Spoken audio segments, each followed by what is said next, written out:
our organisation, the Dignitatis Humanae Institute, is involved in promoting human dignity in the political square based on the recognition that man is made in the image and likeness of God. So we're always trying to promote a human-centred objective to our interventions, and that's exactly what I'm hoping to do now.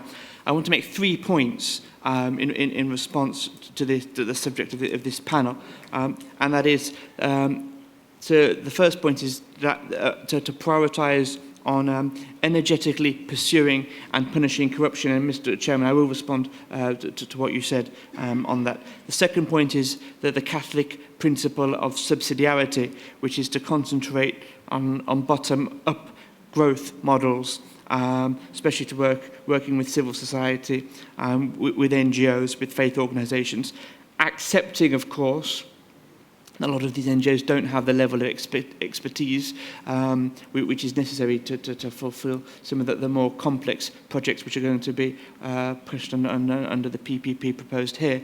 However, they do have the advantage of working very close at the lowest levels of society, directly on a person-to-person level. And then the third point I'd like to make is the importance on promoting and supporting the growth of local enterprises in Indigenous markets, and then allowing them to compete fairly with us in the West.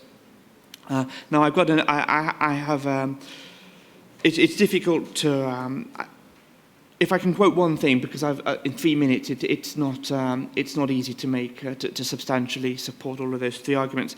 I'd like to, however, being invited to speak on behalf of the Catholic Church on this occasion, just like to quote Pope Francis and his encyclical Laudato Si, where he's talking about promoting the principle of the common good, especially applied to development here. And I've got chapter, paragraph 158, where Pope Francis says that in the present condition of global society, where injustices abound and growing numbers of people are deprived of basic human rights and considered expendable, the principle of the common good immediately becomes, logically and inevitably, a summons to solidarity and a preferential option for the poorest of our brothers and sisters. And then the Pope goes on, referencing his other encyclical, his exhortation, Evangelii Gaudium, talking about the immense dignity of the poor in the light of our driven by our deepest convictions of believers.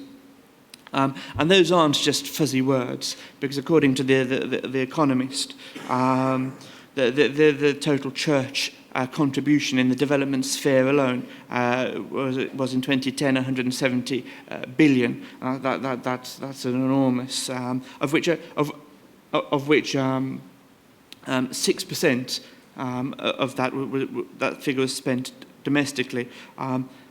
And that was with the church employing over 1 million people around the world. To put that into perspective, in the same year, 2010, General Electric's revenue was 150 billion, and Walmart employs 2 million. So that sort of puts the Catholic Church's contribution into perspective. And of course, the Catholic Church isn't the only game in town in terms of faith-based organisations. I should reference the principle of Zakat, which is the 5th pillar within Islam, and then 2012 the contribution made by the Islamic community.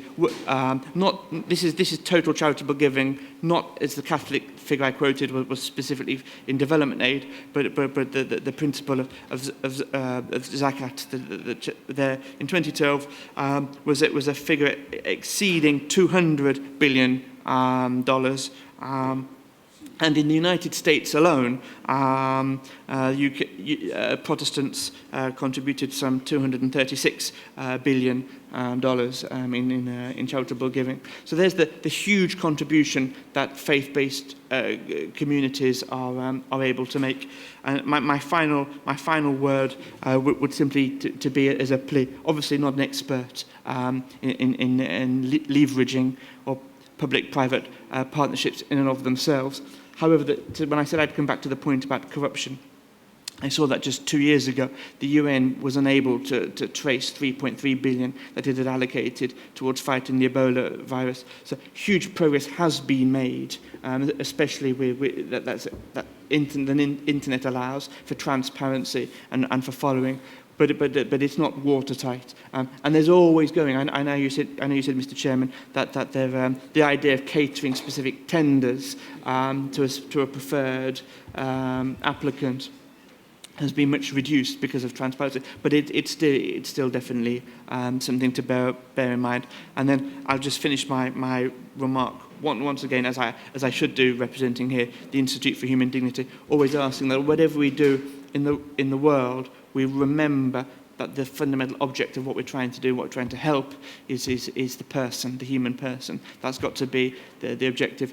And if we should find out at the conclusion of when we next analyse in a decade's time the progress of the Sustainable Development Goals, and we see that what we've managed to produce are huge sort of skyscrapers in the commercial centres of the developing world, where with the poor still living in shanty towns, we'd have a strong impetus for analysing whether we've really been able to do what we set out to do. So thank you very much, Mr. Chairman, for your